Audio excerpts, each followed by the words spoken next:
Breaking news off the coast of Egypt. That's where a tourist submarine carrying 40 people has sank in the Red Sea. It was meant to be an exciting submarine ride beneath crystal blue waters.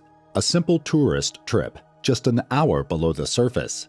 Dozens of passengers, including children, expected nothing but reef views and quiet wonder. But on March 27, 2025, something went terribly wrong. It was a moment that changed everything for those on board. To understand what really happened beneath the surface of the Red Sea, we have to go back to the beginning. It was a regular spring morning in Hurghada. The sun was out, the sea was calm, and the resorts along Egypt's Red Sea coast were already filling up with tourists. Among them were 45 people who had signed up for a short, underwater tour on the Sindbad Submarine. Sindbad submarines had been around for years. Their yellow submarines were a common sight in the area, usually followed by divers tossing fish food to attract marine life for the tourists. The company advertised the experience as safe and family-friendly. It wasn't a deep dive, just a 25-meter descent to watch reef life through the wide windows, then back to the surface.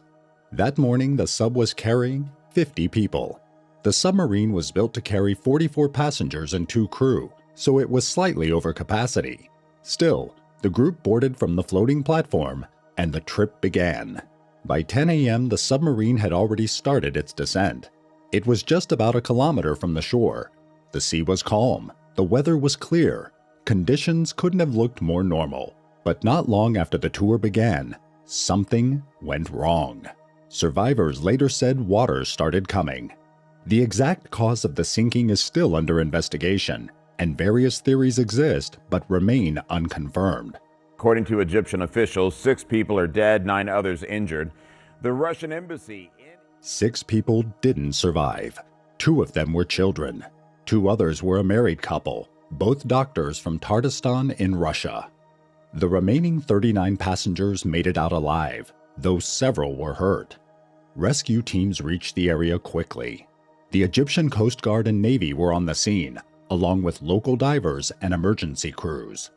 The survivors were taken to nearby hospitals, and Russian officials in Hurghada stepped in to support families and help with medical care. The submarine was built specifically for tourist trips like this. According to the company, it had been manufactured in Finland and was rated to dive as deep as 75 meters, even though it usually only went down to about 25. Inside, passengers had large windows for viewing marine life, along with basic emergency systems like oxygen masks and safety gear.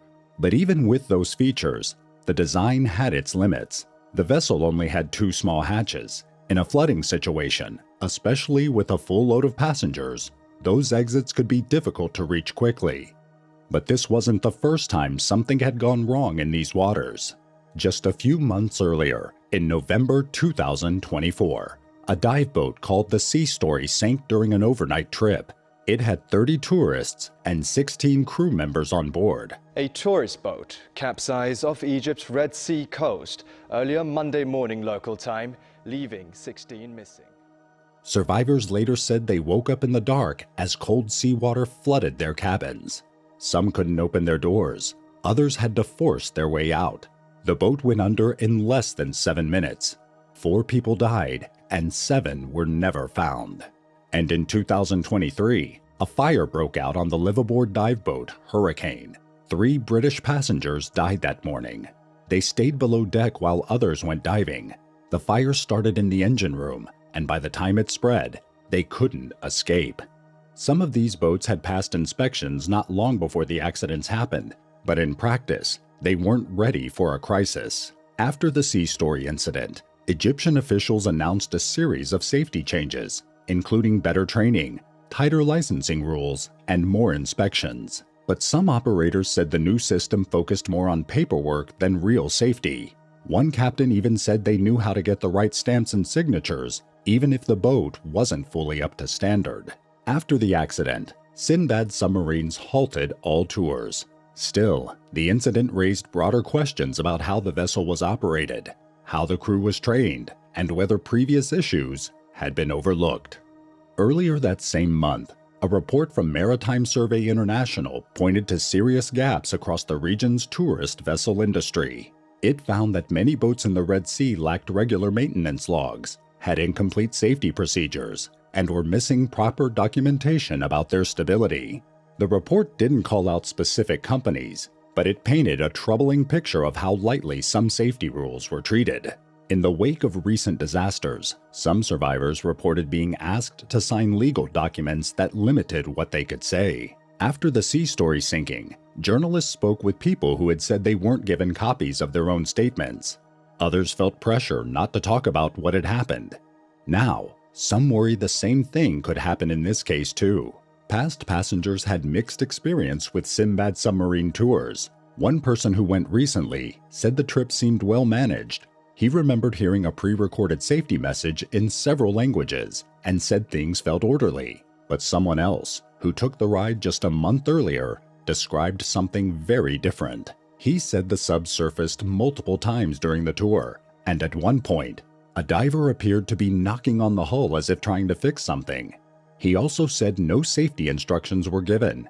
These conflicting reports make it hard to know whether earlier signs were taken seriously. Were concerns raised and ignored? To this day, the exact reason the submarine sank hasn't been shared with the public. Some believe it was a technical problem. Others think it may have been a mistake during boarding or a hit to the reef. Without a clear report, no one knows for sure. The incident happened right in the middle of peak season. Spring is when tourism in the Red Sea is at its highest, and for Egypt, the industry is essential. It makes up a large part of the country's economy, supporting millions of jobs and bringing in a major share of income. Visitors from Russia represent a big part of that, but despite their importance to the industry, serious safety issues have continued to affect them.